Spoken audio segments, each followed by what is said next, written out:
പ്രിയ ദൈവജനമേ, ഒരു മനുഷ്യൻ്റെ ജീവിതത്തെ എടുത്തു കഴിഞ്ഞാൽ ഒരു മനുഷ്യൻ്റെ ജീവിതത്തിൽ എന്തെല്ലാം സംഭവിക്കുന്നുണ്ടോ അതിനേക്കാളും ഇരട്ടിയുടെ ഇരട്ടിയാണ് ആ മനുഷ്യൻ തൻ്റെ മനസ്സിൽ ചിന്തിച്ചു കൂട്ടുന്നതും താൻ ഭാവന കാണുന്നതും അതിലൂടെ അനുഭവിക്കുന്ന മാനസിക പ്രയാസവും. മൃഗങ്ങളുടെ ഇടയിൽ നോക്കിക്കഴിഞ്ഞാൽ പൂച്ച, നമുക്കറിയാം, പൂച്ച ഏറ്റവും കൂടുതൽ ഉറങ്ങിയാണ് തൻ്റെ ജീവിതം തീർക്കുന്നത്. എന്നാൽ മനുഷ്യൻ ഏറ്റവും കൂടുതൽ തൻ്റെ ജീവിതം ചെലവഴിക്കുന്നത് തൻ്റെ മനസ്സിൽ വരുന്ന ഭാവനകളെ താലോലിച്ചുകൊണ്ട്, അല്ലെങ്കിൽ തൻ്റെ മനസ്സിൽ വരുന്ന ചിന്തയെ കുറിച്ചുള്ള വ്യാകുലതയിൽ ആണ്. ഒരു മനുഷ്യൻ്റെ മനസ്സ് ആരോഗ്യമുള്ളതാണോ അല്ലയോ എന്ന് നമുക്ക് ആ വ്യക്തിയുടെ ജീവിതത്തെ നോക്കിയാൽ നമുക്ക് മനസ്സിലാവും. Mental health, A healthy mind is very important. ഒരു കാര്യം കർത്തൃകൃപയാൽ ഞാൻ നിങ്ങളോടും പറഞ്ഞുകൊള്ളട്ടെ. നമുക്ക് വേദപുസ്തകത്തിൽ ആരോഗ്യമുള്ള ഒരു മനസ്സിൻ്റെ ഉടമയായിട്ട് നമുക്ക് മാതൃകയാക്കാൻ കഴിയുന്നത് ദൈവം മനുഷ്യനായി ഇറങ്ങി വന്ന സാക്ഷാൽ ദൈവവചനമാകുന്ന യേശു ക്രിസ്തു മാത്രം ആണ് നമുക്ക് മാതൃക. ഈ ഒരു സത്യം നിങ്ങളും ഞാനും അംഗീകരിച്ചുകൊണ്ട് ഈ ഒരു വിഷയം നിങ്ങളുടെയും എൻ്റെയും ഉള്ളിൽ ആ ഒരു ചിന്ത നമ്മിൽ ബലപ്പെട്ടുകൊണ്ട് വേണം നമുക്ക് മുമ്പോട്ട് കാര്യങ്ങൾ കേൾക്കുവാനും മനസ്സിലാക്കുവാനും. പ്രിയപ്പെട്ടവരെ, most of the time we are living in an imaginary world. നമുക്ക് കൂടുതൽ സമയവും നമ്മൾ ഓരോന്ന് ചിന്തിച്ചു കൂട്ടി ഓരോ ഭാവനകൾ കണ്ട് ഇന്ന വിഷയം സംഭവിക്കും, ഇന്നയാൾ ഇന്നത് പറയും, അയ്യോ ഞാൻ അങ്ങനെ ചെയ്തു, ഇന്നയാൾ ഇപ്പോൾ ഇന്ന കാര്യം ചെയ്യുകയായിരിക്കും, ഇന്ന വിഷയത്തിന് ഇനി ഒരു പരിഹാരവും ഇല്ല, അല്ലെങ്കിൽ ഇനി ഞാൻ എന്ത് ചെയ്യും എന്നെല്ലാം ഉള്ള നിലവാരത്തിൽ ഓരോന്ന് ചിന്തിച്ച് ചിന്തിച്ച് ചിന്തിച്ച് മുൻപോട്ട് പോകുന്ന അവസ്ഥയാണ് മനുഷ്യർക്ക് ഉള്ളത്. എന്നാൽ ദൈവത്തിൻ്റെ ആത്മാവ് വ്യക്തമായി പറയുന്നു, ഭയപ്പെടേണ്ട, ഞാൻ നിന്നോട് കൂടെ ഉണ്ട്.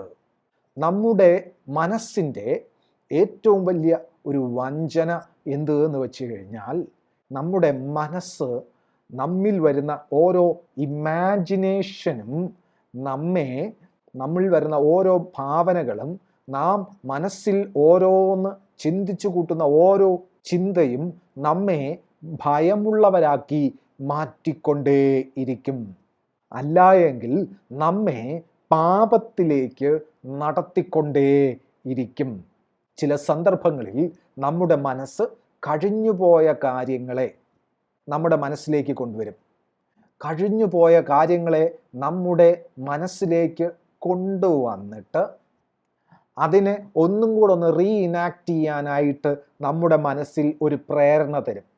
അന്ന് അവിടെ എന്താണോ സംഭവിച്ചത് അതിന് പകരം നമ്മൾ വേറൊരു നിലവാരത്തിൽ സംസാരിക്കുന്നത് പോലെയെല്ലാം നമുക്ക് തോന്നും. അങ്ങനെയെല്ലാം നമുക്ക് ആത്മസുഖം കണ്ടെത്താനായിട്ട് നാം ശ്രമിക്കും. എന്നാൽ കർത്താവ് വ്യക്തമായി പറയുന്നു, സകലതും വിട്ടുകളഞ്ഞ് ക്രിസ്തുവിനെ നോക്കി നിന്റെ ഓട്ടം സ്ഥിരതയോടെ ഓടുക. കഴിഞ്ഞ കാലത്ത് ഒരു മനുഷ്യൻ നിങ്ങൾക്ക് ദോഷമായി സംസാരിച്ചു. ആ ഓർമ്മ നിങ്ങളുടെ ഉള്ളിൽ കിടപ്പുണ്ട്. ആ രംഗം നിങ്ങളുടെ ഉള്ളിൽ കിടപ്പുണ്ട്. ആ വിഷയം നിങ്ങളുടെ ഉള്ളിൽ ഇങ്ങനെ വന്നുകൊണ്ടേയിരിക്കുകയാണ്. വെള്ളമൊഴുകുന്നത് പോലെ, തിരയടിക്കുന്നത് പോലെ വന്ന് മനസ്സിൽ അടിച്ചുയരുകയാണ്. പക്ഷേ ദൈവത്തിൻ്റെ ആത്മാവ് പറയുന്നു, കാറ്റിനെയും കോളിനെയും അടക്കുവാൻ കഴിവുള്ള അരുമനാഥൻ എന്നോടും നിങ്ങളോടും കൂടെ ഉണ്ട് എന്നല്ല, എൻ്റെയും നിങ്ങളുടെയും ഉള്ളിൽ വസിക്കുന്നുണ്ട്. എൻ്റെയും നിങ്ങളുടെയും ഉള്ളിൽ വസിക്കുന്നുണ്ട്. പ്രിയ ദൈവജനമേ, It is time for you and me to come out of your imaginary life which is torturing you. എന്നെയും നിങ്ങളെയും പീഡിപ്പിക്കുന്ന ചിന്തകൾ, നമ്മെ പിന്തുടരുന്ന ചിന്തകൾ, ആ ഭാവനകളിൽ നിന്ന് നാം പുറത്തു വരേണ്ടതായിട്ടുണ്ട്. ഈ ഒരു അനുഭവത്തിൽ നിന്ന് നിങ്ങൾക്ക് പുറത്തു വരാൻ കഴിയാതിരുന്നാൽ നിങ്ങൾ വലിയ വലിയ ദോഷത്തിൽ അകപ്പെടും എന്നെനിക്ക് പറയാതിരിക്കാൻ നിവൃത്തിയില്ല. പ്രിയപ്പെട്ടവനെ, ദൈവത്തെ ഒന്ന് രുചിച്ചറിയണമോ? നിങ്ങളുടെ മനസ്സ് സ്വതന്ത്രമായേ പറ്റൂ. പ്രിയപ്പെട്ടവനെ, ദൈവത്തെക്കുറിച്ചുള്ള ചിന്ത നിങ്ങളിൽ വർദ്ധിക്കണമോ? നിങ്ങളുടെ മനസ്സ് സ്വതന്ത്രമായേ പറ്റൂ. മാനസികമായ സ്വാതന്ത്ര്യം അനുഭവിക്കുന്നവർക്ക് മാത്രമേ ക്രിസ്തുവിൻ്റെ സ്വാതന്ത്ര്യം എന്തെന്നാൽ അനുഭവിച്ചറിയുവാൻ കഴിയൂ. നാം നമ്മുടെ മനസ്സിൽ വരുന്ന ചിന്തകൾ മുഖാന്തരം നാം നമ്മുടെ ഭാവനയിലും നമ്മുടെ ചിന്തയിലും ജീവിക്കുന്നവരാണ് എങ്കിൽ, നമ്മുടെ മനസ്സിൽ വരുന്ന ഓരോ ചിന്തയുമാണ് നമ്മെ മുന്നോട്ട് നയിക്കുന്നതെങ്കിൽ, we are a complete disaster if we are driven by our thoughts and imaginations. നമ്മൾ ഒരു ഭൂലോക പരാജയമായിരിക്കും.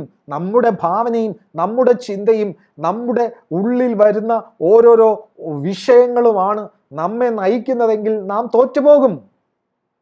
പ്രിയമുള്ളവരെ, ഈ വചനം വളരെ ശ്രദ്ധയോടെ കേൾക്കണം, അല്ലാഞ്ഞാൽ നിങ്ങൾക്ക് മനസ്സിലായെന്ന് വരില്ല. ശ്രദ്ധയോടെ ദൈവത്തിൻ്റെ ആത്മാവ് നിങ്ങൾക്കിത് ഗ്രഹിക്കാൻ കൃപ തരട്ടെ എന്ന് ഞാൻ പ്രാർത്ഥിക്കുകയാണ്. ഉറങ്ങാൻ കിടക്കുമ്പോൾ കണ്ണടച്ചാലും നിങ്ങളുടെ മനസ്സടയത്തില്ല. റൂമിലെ ലൈറ്റ് ഓഫ് ചെയ്താലും നിങ്ങളുടെ മനസ്സിൻ്റെ വെളിച്ചം കെടാതെ നിൽക്കുകയാണ്. നിങ്ങളുടെ മുമ്പിൽ കൂടി ഓരോരോ രംഗങ്ങൾ ഇങ്ങനെ ഓടിപ്പോയിക്കൊണ്ടിരിക്കുകയാണ്.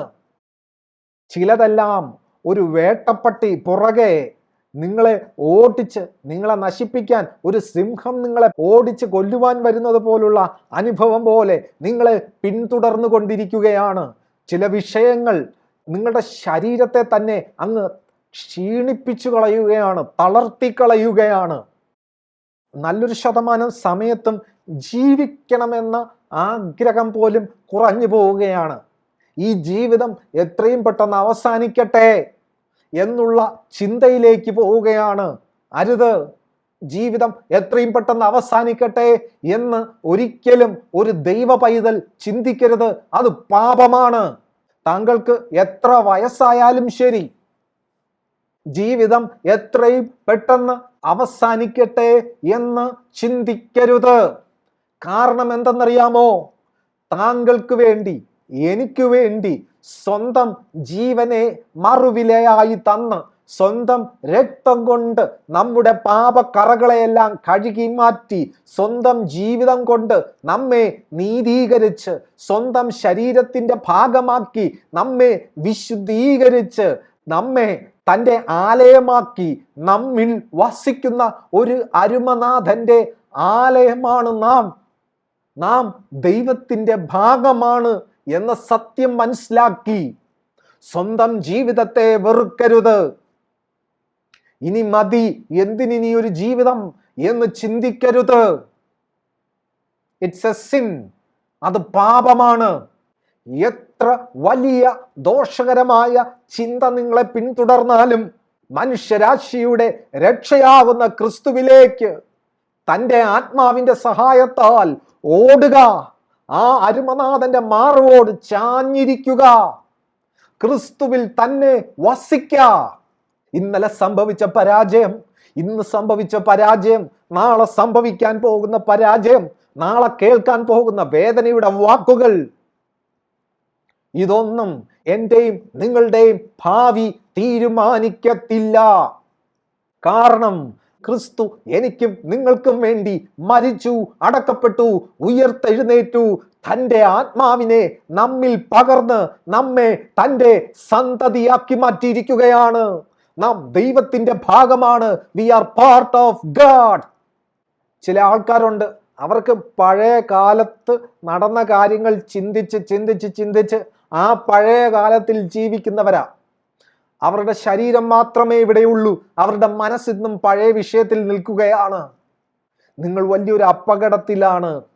യേശുക്രിസ്തു ഇന്നലെയും ഇന്നും എന്നേക്കും അനന്യനാണ്, മാറ്റമില്ലാത്ത ദൈവമാണ്. ആ മാറ്റമില്ലാത്തവനോടുകൂടെ വസിക്കുവാനാണ് നമ്മെ ആക്കിയിരിക്കുന്നത്.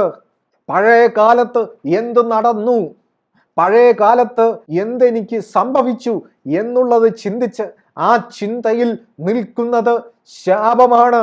നമ്മെ മറന്നു പോകരുത്. ആ ശാപത്തിൽ നിന്ന് കർത്താവ് നമ്മെ വിടുവിച്ചിരിക്കുകയാണ്. വീണ്ടും അടിമനുഖത്തിൽ കുടുങ്ങിപ്പോകരുത്. വേദപുസ്തകം വ്യക്തമായി പറയുന്നു, നമുക്ക് നമ്മുടെ മനസ്സ് എന്നും പുതുക്കം പ്രാപിക്കേണ്ടതായിട്ടുണ്ട്. എങ്ങനെയാണ് നമ്മുടെ മനസ്സ് പുതുക്കം പ്രാപിക്കാൻ കഴിയുക? നമ്മുടെ മനസ്സ് പുതുക്കം പ്രാപിക്കാൻ കഴിയുന്നത് മനഃപൂർവമായിട്ട് യേശു ക്രിസ്തു എനിക്ക് വേണ്ടി മരിച്ചു എന്ന സത്യസന്ധമായ ചിന്ത പരിശുദ്ധാത്മാവിന്റെ സഹായത്താൽ നമ്മിൽ എന്നേക്കുമായി നിലനിർത്തുന്നത് പോലെയാണ്. ഒരു കാര്യം ഞാൻ പറയാം, എന്നെ യേശു ക്രിസ്തു സ്നേഹിക്കുന്നത് പോലെ ആരും സ്നേഹിക്കുന്നില്ല. എന്റെ പാപത്തിന്റെ ആഴം യേശു ക്രിസ്തുവിന് അറിയാകുന്നത് പോലെ ആർക്കും അറിയില്ല. എന്റെ ബലഹീനത യേശു ക്രിസ്തുവിന് അറിയാകുന്നത് പോലെ ആർക്കും അറിയില്ല. ഞാൻ കഴിഞ്ഞ കാലത്ത് എന്ത് ചിന്തിച്ചു, എന്ത് സംസാരിച്ചു, എന്ത് പ്രവർത്തിച്ചു എന്ന് യേശു ക്രിസ്തുവിന് അറിയാകുന്നത് പോലെ ആർക്കും അറിയില്ല. എന്റെ ഇനിയുള്ള ജീവിതം എങ്ങനെ എന്ന് യേശു ക്രിസ്തുവിന് അറിയുന്നത് പോലെ ആർക്കും അറിയില്ല. ഞാൻ മുൻപോട്ട് ചിന്തിക്കേണ്ടത് എന്ത് എന്ന് യേശു ക്രിസ്തുവിന് അറിയുന്നത് പോലെ ആർക്കും അറിയില്ല. അങ്ങനെയെങ്കിൽ ഞാൻ എൻ്റെ മനസ്സിൻ്റെ സ്വാതന്ത്ര്യത്തിനനുസരിച്ച്, എൻ്റെ സ്വാതന്ത്ര്യത്തിനനുസരിച്ച് എനിക്ക് തോന്നുന്നത് പോലെ ചിന്തിച്ച്, എനിക്ക് തോന്നുന്നത് പോലെ പ്രവർത്തിച്ച് മുൻപോട്ട് പോയാൽ ഞാൻ പരാജയപ്പെട്ടു പോകും. കാരണം മുൻപോട്ട് ഞാൻ എപ്രകാരം ചിന്തിക്കണമെന്ന്, എപ്രകാരം പ്രവർത്തിക്കണമെന്ന് എനിക്കറിയാതിരിക്കെ അതറിയുന്നവനോടുകൂടെ ചേർന്നിരുന്ന്, ആ അരുമനാഥനോടുകൂടെ ചേർന്നിരുന്ന് അരുമനാഥനെ മഹത്വപ്പെടുത്തി അരുമനാഥന്റെ മനസ്സെന്തെന്നറിഞ്ഞ് മുന്നോട്ട് പോകാതിരുന്നാൽ ഞാൻ തോറ്റുപോകും. എനിക്ക് തോക്കാൻ മനസ്സില്ല. എനിക്കെന്റെ യേശു മതി. ജയിക്കാൻ വേണ്ടിയല്ല, മറിച്ച് എനിക്ക് വേണ്ടി എൻ്റെ അരുമനാഥൻ തൻ്റെ ജീവനെ തന്നിരിക്കുന്നു എന്ന സത്യം ദൈവത്തിന്റെ ആത്മാവ് എന്നെ ഉണർത്തിക്കുന്നത് കൊണ്ടും ആ സ്നേഹം എന്നെ നിർബന്ധിക്കുന്നത് കൊണ്ടുമാണ്. പഴയ നിയമത്തിലും പുതിയ നിയമത്തിലും ഒത്തിരി വിശുദ്ധന്മാരെ കാണാം. നാം അവരെ കുറിച്ച് പഠിക്കാൻ നോക്കിയാൽ നമുക്കൊരിക്കലും നമുക്ക് വേണ്ട ശരിയായ ചിന്ത കിട്ടിയെന്ന് വരില്ല.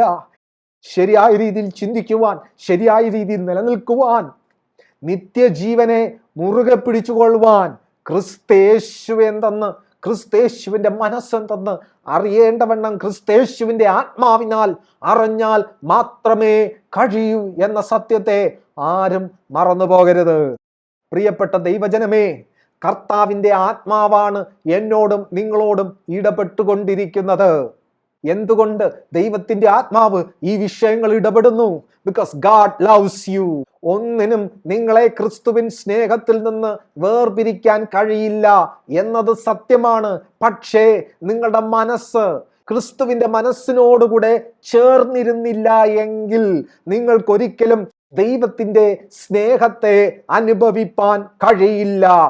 മനുഷ്യരാശിയുടെ ഏറ്റവും വലിയ പരാജയം എന്ന് പറയുന്നത് മനുഷ്യരാശി ദൈവസ്നേഹത്തെ അനുഭവിപ്പാൻ പരാജയപ്പെട്ടു. കാരണം എന്ത്?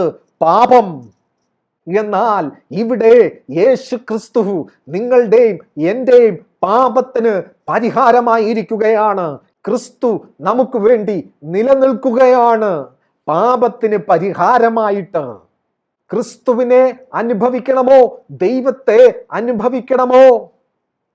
ദൈവം സത്യമാണെന്നുള്ള ആ സത്യത്തിൽ നിലനിൽക്കണമോ? നിങ്ങൾക്ക് ഒരു ആരോഗ്യമുള്ള മനസ്സ് വേണം. ക്രിസ്തുവിന്റെ മനസ്സുമായി നിങ്ങൾക്ക് ബന്ധമുണ്ടായിരിക്കണം. നിങ്ങളുടെ മനസ്സും ക്രിസ്തുവിന്റെ മനസ്സും ഒന്നായി ചേരുന്ന അനുഭവം നിങ്ങളിൽ വരണം. നിങ്ങൾ എത്ര പ്രാർത്ഥിച്ചാലും വചനം വായിച്ചാലും എത്ര തന്നെ എന്തെല്ലാം കറക്റ്റാക്കി മുന്നോട്ട് പോയാലും ശരി, നിങ്ങളുടെ മനസ്സിന് ആരോഗ്യമില്ല എങ്കിൽ, നിങ്ങളുടെ മനസ്സ് ക്രിസ്തുവിന്റെ മനസ്സായി രൂപാന്തരം പ്രാപിക്കുന്നില്ല എങ്കിൽ, ദൈവത്തിന്റെ ആത്മാവിന് നിങ്ങളുടെ ഉള്ളിൽ പ്രവർത്തിപ്പാൻ സാഹചര്യം ഇല്ലാതെ പോയാൽ you will fail. I have A good news for you. നിങ്ങളെ വിളിച്ചിരിക്കുന്നത് ഒരു പരാജയം ആയിട്ടല്ല. നിങ്ങളെ ചേർത്ത് പണിയുന്നത് പരാജയപ്പെട്ടവനോടൊപ്പമല്ല, മറിച്ച് വിശ്വാസത്തിന്റെ നായകനും പൂർത്തി വരുത്തുന്നവനുമാകുന്ന കർത്താവായ യേശു ക്രിസ്തുവിനോടുകൂടെയാണ്. ഹേ മരണമേ, നിന്റെ ജയം എവിടെ എന്ന് വെല്ലുവിളിക്കുന്ന യേശു ക്രിസ്തുവിനോടുകൂടെയാണ്, മരണത്തെ ജയിച്ചവനോടുകൂടെയാണ് നിങ്ങളെ ചേർത്ത് പണിഞ്ഞിരിക്കുന്നത്. ഒരു കാര്യം കർത്താവിന്റെ നാമത്തിൽ കർത്താവിന്റെ ആത്മാവ് വ്യക്തമായി പറയുകയാണ്, പ്രിയ ദൈവജനമേ, എന്നെ നിങ്ങളെയും വിളിച്ചിരിക്കുന്നത് തോൽക്കുന്നവരോടുകൂടെ നിൽക്കുവാനല്ല. നാം വീണ് കിടക്കുന്നവരായിരിക്കാം, പക്ഷേ ക്രിസ്തു ഉള്ളിലുള്ള മനുഷ്യനെ താങ്കൾ തോറ്റിട്ടില്ല. മനുഷ്യൻ പറഞ്ഞേക്കാം നിങ്ങൾ എന്ത് നേടി എന്ന്, ക്രിസ്തു ഉള്ളിലുള്ള മനുഷ്യനെ താങ്കൾ തോറ്റിട്ടില്ല. ഉത്സാഹത്തോടെ ക്രിസ്തുവിന്റെ സന്നിധിയിലേക്ക് കടന്നുവാ. വിശ്വാസത്തിന്റെ നായകനും പൂർത്തി വരുത്തുന്നവനുമാകുന്ന അരുമനാഥന്റെ അടുക്കലേക്ക് കടന്നുവാ. പരിശുദ്ധാത്മാവ് താങ്കളെ സഹായിക്കാൻ തയ്യാറാണ്. ഞാനൊരു പരാജയമാണ്, ഞാനൊരു അപമാനമാണ്, ഞാൻ ഒരു നിന്നാപാത്രം മാത്രമാണ്, ഞാൻ ഉടഞ്ഞുപോയ ഒരു പാത്രം മാത്രമാണ് എന്ന നിലവാരത്തിൽ ചിന്തിച്ച് ആ നിലവാരത്തിലുള്ള മാനസികമായ ചിന്തയിൽ ആണ്ട് കിടന്ന് പോകുന്ന നിന്നോട് ദൈവത്തിന്റെ ആത്മാവ് പറയുന്നു, ലോകത്തിന് നിന്റെ ഉള്ളിലുള്ള ദൈവത്തെ കാണാൻ കഴിഞ്ഞില്ല എന്ന് വരാം. ലോകത്തിന്റെ മുമ്പിൽ നിനക്ക് ജയിച്ചു കാണിക്കാൻ ഒന്നുമില്ല എന്ന് വരാം. നാളത്തെ ദിവസം ഒരുപക്ഷെ നിനക്കുള്ളതല്ല എന്ന് നീ ചിന്തിച്ചിരിക്കാം. ഒരുപക്ഷെ നീ ജീവിതത്തെ വെറുക്കുന്നുണ്ടാവാം. ചില വ്യക്തികളെ കുറിച്ച് ചിന്തിക്കുമ്പോൾ നിന്റെ മനസ്സിലെ സന്തോഷം നഷ്ടപ്പെട്ട് നിന്റെ രക്തം തിളയ്ക്കുന്ന അനുഭവം നിനക്കുണ്ടായിരിക്കാം. പല ചിന്തകൾ നിന്നെ ഭരിക്കുന്നുണ്ടായിരിക്കാം. ന്യായം കിട്ടാതെ പോയി, വഞ്ചിക്കപ്പെട്ടു, മുടന്ത അനുഭവിക്കുന്നവരെ പോലെ ആയിപ്പോയി എന്നെല്ലാം ചിന്തിക്കുമ്പോൾ ദൈവത്തിന്റെ ആത്മാവ് പറയുന്നു, എന്റെ പ്രിയ ദൈവജനമേ, നിന്റെ ജീവിതത്തിലെ ഏറ്റവും വലിയ അതിമഹത്തായ പ്രതിഫലം ഞാനാണെന്ന് കർത്താവ് വ്യക്തമാക്കുകയാണ്. എന്തുകൊണ്ട്? Because he has paid the price for you. കാരണം ക്രിസ്തു നിനക്ക് വേണ്ടി നിന്റെ മറുവിലയായി തൻ്റെ ജീവനെ കൊടുത്തിരിക്കുകയാണ്. തൻ്റെ ജീവനെ തന്നെ തോറ്റുകിടക്കുന്ന, ഉടഞ്ഞുപോയ, അപമാനിതയായിരിക്കുന്ന, തകർന്നിരിക്കുന്ന, ഒരു വിലയുമില്ലാത്ത നിനക്ക് വേണ്ടി ദൈവം, സകലത്തെ സൃഷ്ടിച്ച ദൈവം തൻ്റെ ജീവനെ മറുവിലയായി കൊടുത്തിരിക്കുകയാണ്. പ്രിയപ്പെട്ട ദൈവജനമേ, ദൈവത്തിന്റെ ആത്മാവ് വ്യക്തമാക്കുകയാണ്, സകല ഭാരത്തെയും വിട്ടോടുവാൻ ക്രിസ്തുവിന്റെ മനസ്സ്, ക്രിസ്തുവിന്റെ ചിന്ത, ക്രിസ്തുവിന്റെ ആത്മാവിന്റെ സഹായം തേടുന്നവരാകുവിൻ. താങ്കളെ പിന്തുടരുന്ന, താങ്കളെ വേട്ടയാടുന്ന ആ തോട്ട്സ്, ആ ഇമാജിനേഷൻസ്, ആ ഭാവനകൾ, ആ ചിന്തകൾ വരുമ്പോൾ ഒരു വിളിവിളിക്ക്, പരിശുദ്ധാത്മാവേ എന്നെ സഹായിക്കണമേ. ആ ഒരു വിളി, അത് കേൾക്കുന്ന ഒരു ദൈവമുണ്ട്. കാരണം ആ ദൈവം നിനക്കും എനിക്കും വേണ്ടി മരിച്ചവനാണ്, ഉയർത്തെഴുന്നേറ്റവനാണ്, തൻ്റെ ആത്മാവിനെ നമ്മിൽ തന്നവനാണ്. ഈ ക്രിസ്തുവിനെ അറിയാൻ ഭാഗ്യം ലഭിച്ചിരിക്കുന്നവർ ശപിക്കപ്പെട്ടവരല്ല. ഈ ക്രിസ്തുവിനെ അറിയുവാൻ വിളിക്കപ്പെട്ടവർ ഒരിക്കലും തകരുവാൻ ഉള്ളവരല്ല. കർത്താവിനെ നോക്കാം, കർത്താവിനെ നോക്കി മുൻപോട്ട് പോകാം. ദൈവത്തിൻ്റെ ആത്മാവ് നമ്മെ സഹായിക്കട്ടെ. ഓരോ നിമിഷവും നിങ്ങൾക്ക് ജീവിക്കണമെങ്കിൽ ശ്വസിക്കാൻ വായു എന്നതുപോലെ ഓരോ നിമിഷവും നിങ്ങളുടെ മനസ്സ് ക്രിസ്തുവിൽ ബലത്തോടിരിക്കാൻ പരിശുദ്ധാത്മാവിന്റെ ആവശ്യം ഉണ്ട്. മറന്നു പോകരുത്. വളരെ വ്യഗ്രതയോടെ, വളരെ ഉത്സാഹത്തോടെ, വളരെ ഫോഴ്സ്ഫുൾ ആയിട്ട്, ബലാത്കാരേനെ നിങ്ങളുടെ മനസ്സിനെ നിങ്ങൾ ട്രെയിൻ ചെയ്യണം. പരിശുദ്ധാത്മാവിനോട് സഹായം ചോദിക്കാൻ. വേറെ ഏതെങ്കിലും ചിന്ത വരുമ്പോൾ ആ നിമിഷം ഒരു വിളി വിളിക്കണം, പരിശുദ്ധാത്മാവെ സഹായിക്കണം. That moment the mind of Christ will get activated. You will experience God through His Spirit.